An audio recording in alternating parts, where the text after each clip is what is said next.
मुख्यमंत्री पद न मिळाल्यामुळे शिंदे समाधी अवस्थेत असं शिवसेनेच्याच आमदारांनी सांगितलं। सामनातून खळबळजनक गौप्यस्फोट तर पक्षातील फोन टॅप केले जात असल्याचाही शिंदेंना संशय, सामनातून दावा।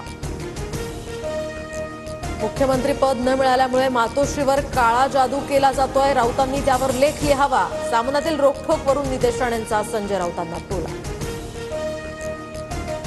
शिंदेंच्या एका गटावर फडणवीसांचं नियंत्रण, फडणवीसांच्या सांगण्यावरून शिंदेंचे 20 ते 25 आमदार सुरतला गेले होते, संजय राऊतांचा मोठा दावा।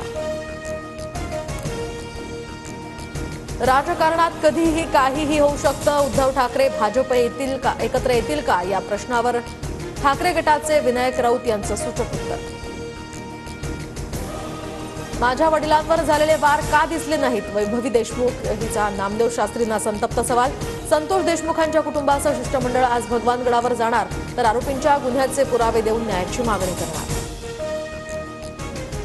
बीड जिल्ह्यातील 183 जणांच्या बंदुकींचे परवाने रद्द, गुन्हे दाखल असताना सुद्धा अनेकांकडे शस्त्र परवाने होते, आणखी 127 परवाने रद्द होण्याची सुद्धा शक्यता। 40 लाखात एमपीएससी पेपरचं आमिष देण्याच्या व्हायरल ऑडिओ क्लिप प्रकरणी तिघांवर कारवाई, तर चुकीच्या पद्धतीने या ठिकाणी कारवाई झाल्याचंही बोललं जातं। पुण्याच्या चाकणमधून दोघे अटकेत, तर नागपुरातून एक साथीदार ताब्यात, गुन्हे शाखेकडनं या संदर्भातला तपास सुरू।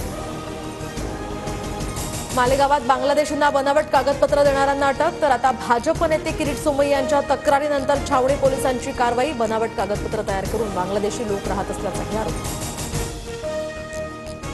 भारतीय संघ सलग दुसऱ्यांदा T20 विश्वचषक जिंकण्यासाठी सज्ज, वानखेडे स्टेडियमवर आज अंडर-19 वुमन्स वर्ल्ड कपचा हा अंतिम सामना, दक्षिण आफ्रिकेसमोर पराभवाची हॅट्रिक टाळण्याचं आव्हान। वसंत पंचमीच्या दिवशी आज विठ्ठल रुक्मिणीचा शाही विवाह सोहळा, पंढरपुरात मंदिराला फुलांची सजावट, सकाळपासूनच भाविकांची गर्दी।